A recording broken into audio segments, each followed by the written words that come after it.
ఇచ్చే సవాల్ ఏంటంటే మొన్నన్నారు సిద్ధం సిద్ధం అని ఎగిరిపడ్డారు. సూటిగా అడుగుతున్న అసెంబ్లీకి సిద్ధమా? 11 మంది ఉన్నారు. అసెంబ్లీకి రండి. ఎవరిది విధ్వంసమో, ఎవరిది అభివృద్ధో, ఎవరికి సంక్షేమ కార్యక్రమాలు చేసే సత్తా ఉందో చర్చించడానికి నేను సిద్ధంగా ఉన్నా.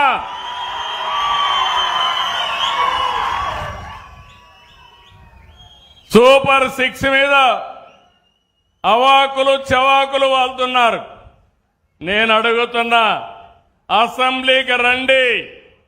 ఎవరికి ఏ నిమిషంలో ఎక్కడిచ్చామో సమాధానం చెప్పే ధైర్యం సత్తా ఈ ప్రభుత్వానికి ఉందని చెప్పి కూడా నేను మీకు తెలియజేస్తున్నా.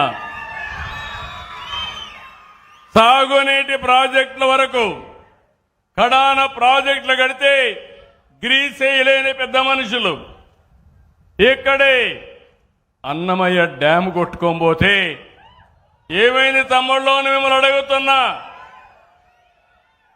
మళ్ళీ దాన్ని బాగు చేసే బాధ్యత ఎక్కడ కడితే బాగుంటుందో అక్కడే కట్టించే బాధ్యత ఈ ప్రభుత్వానిది. రాష్ట్రంలో పెట్టుబడులు కడాన నిన్న జరిగిన పులివెందల ఎన్నిక కూడా ఒంటిమిట్ట ఎన్నిక, ఇక్కడ జరిగిన ఎన్నికను గురించి మాట్లాడడానికే సిద్ధం. అంతేకాదు బాబాయ్ గొడ్డలు వేటు కూడా చర్చించడానికి మనం సిద్ధంగా ఉన్నాం. ఇంకో పక్క ఒక దళిత లీడర్ని, డ్రైవర్ని డోర్ డెలివరీ చేసేదాన్ని కూడా మాట్లాడడానికి సిద్ధంగా ఉన్నాం. మీరందరూ గుర్తుపెట్టుకోవాలి, కోడి కత్తి డ్రామా, గులకరాయి డ్రామా మర్చిపోయారా తమ్ముళ్ళు మీరు? చంద్రబాబు నాయుడు గారు అనే వ్యక్తికి మేము ప్రతిపక్ష హోదా ఇచ్చాం. చంద్రబాబు నాయుడు అనే వ్యక్తిని మేము ప్రతిపక్ష హోదా ఇచ్చినాం. ఎక్కడా రూలింగ్ లేదు, ఎక్కడా దెర్ ఇస్ నో రూల్. నీకు ఇంతమంది శాసనసభ్యులు నీకు ఉండాలి, ఉంటేనే నీకు ప్రతిపక్ష హోదా ఉంటుంది అని ఎక్కడా రూలింగ్ లేదు. ఇన్ఫ్యాక్ట్ ఢిల్లీ అసెంబ్లీలో బీజేపీకి 3 అసెంబ్లీ స్థానాలు గతంలో. ఆప్ బీజేపీకి ప్రతిపక్ష హోదా ఇచ్చింది. మరి 79 స్థానాల బీజేపీ అక్కడ ఉన్న టోటల్ స్థానాలు ఢిల్లీలో 80 స్థానాలకు 77 స్థానాలు ఆప్ వచ్చి సంథింగ్ లైక్ దట్. బీజేపీకి 3 స్థానాలు ఉన్న ప్రతిపక్ష హోదా ఇచ్చినారు.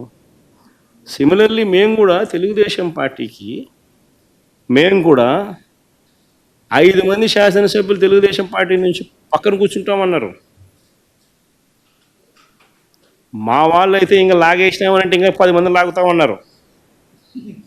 వద్దు లాగాకండి నేనే చెప్పాను. కానీ ప్రతిపక్ష హోదా నేనే ఇచ్చి ఇదే చంద్రబాబు నాయుడు చెప్పినా, నువ్వు మాట్లాడు స్వామి, ఎంతసేపు మాట్లాడతావు నువ్వు మాట్లాడు, నేను వింటాను,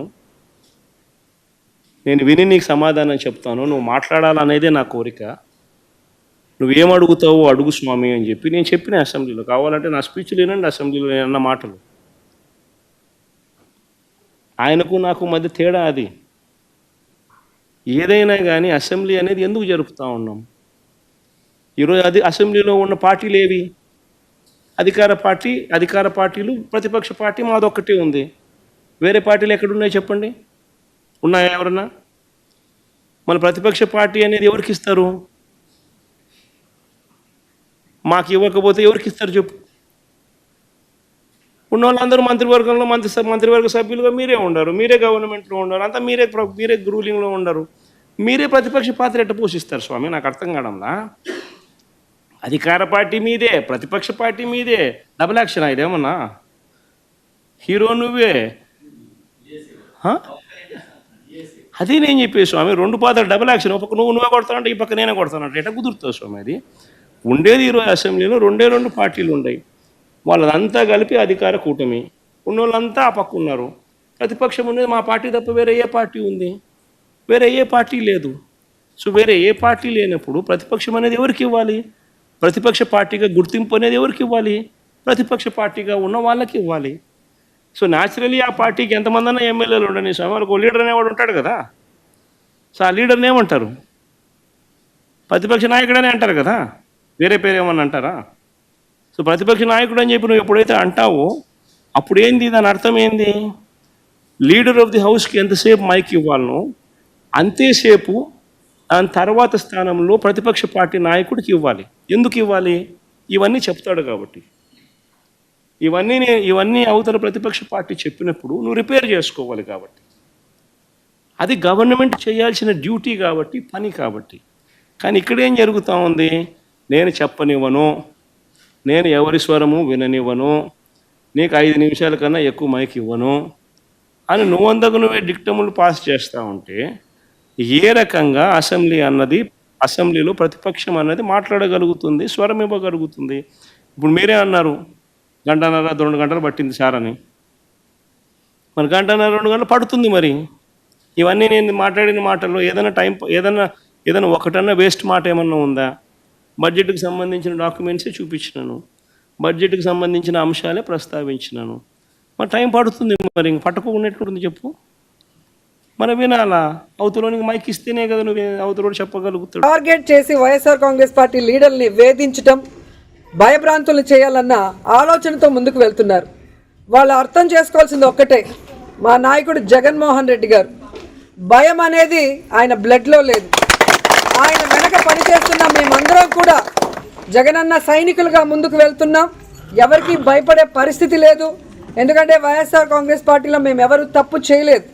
5 ఏళ్ళు కూడా ప్రజలకి మంచే చేశాం, నియోజకవర్గాలన్నీ అభివృద్ధి చేశాం. ఈరోజు మీరు మోసంతో అధికారంలోకి వచ్చారు, ఈవీఎంలు మ్యానిపులేట్ చేసి వచ్చారు, ఏ విధంగా సూపర్ 6లు అంటూ ప్రజల్ని మోసం చేసి వచ్చారు. మీరు సిగ్గుపడాలి, మేము సిగ్గుపడాల్సిన అవసరం లేదు. వైఎస్ఆర్ కాంగ్రెస్ పార్టీ కుటుంబ సభ్యులందరి మీద కూడా పెట్టాలి. ఎవ్వరూ కదలాడకూడదు, హింసించాలి, జైళ్ళ దాకా తీసుకువెళ్ళాలి, అక్రమ కేసులు, అక్రమ అరెస్టులు చేయాలి. ఇదొక ఇంట్రెస్ట్ అయితే మీకు ఇంకొక ఇంట్రెస్టు హ్యాపీగా జోబులు నింపుకోవాలి.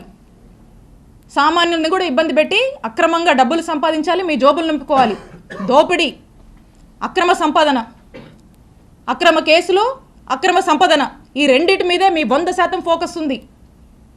దీంట్లో 10% అయినా ఇంత హ్యూజ్ మ్యాండేట్ ఇచ్చారు ఈ జనానికి. వీళ్ళు ఏ సమస్యల్లో ఉన్నారు, ఈ సమస్యల గురించి పట్టించుకుందాం, వీళ్ళకు మేలు చేద్దామని దీంట్లో 10% మీరు పనిచేసినా ఈ నియోజకవర్గం బాగుపడుతుంది. కానీ ఇవేవి పట్టవు, ఇవేవి మీకు పట్టట్లేదు. ఒక్కసారి ఆలోచన చేయండి.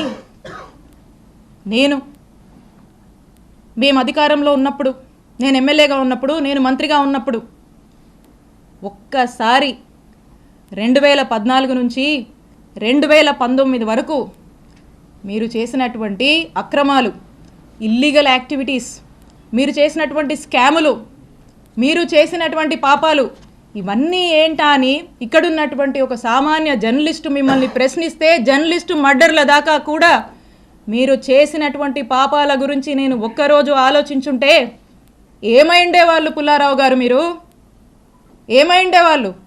ఒక్కసారి ఆత్మవిమర్శ చేసుకోండి. ఒళ్ళు బలిసి ఇష్టం వచ్చినట్టుగా మాట్లాడేటటువంటి ప్రయత్నం చేస్తున్నాడు. అయ్యా నారా చంద్రబాబు నాయుడు గారి కుమారులు లోకేష్ గారు, వాట్ ఈజ్ యువర్ స్థాయి? మీ స్థాయి ఏంటో ఒకసారి తెలుసుకోండి. మీరు అడ్డదారిలో కౌన్సిల్కి వచ్చారు, మంత్రి అయ్యారు, పంచాయతీరాజ్ శాఖను డీల్ చేశారు. ఎంత అపాస్పాలైందో మంత్రివర్గం, ప్రభుత్వం అందరికీ గుర్తుండే ఉంటుంది. ఆ మంత్రిగా ఉన్నప్పుడే మంగళగిరిలో పోటీ చేశారు, ఘోరంగా ఓడిపోయారు.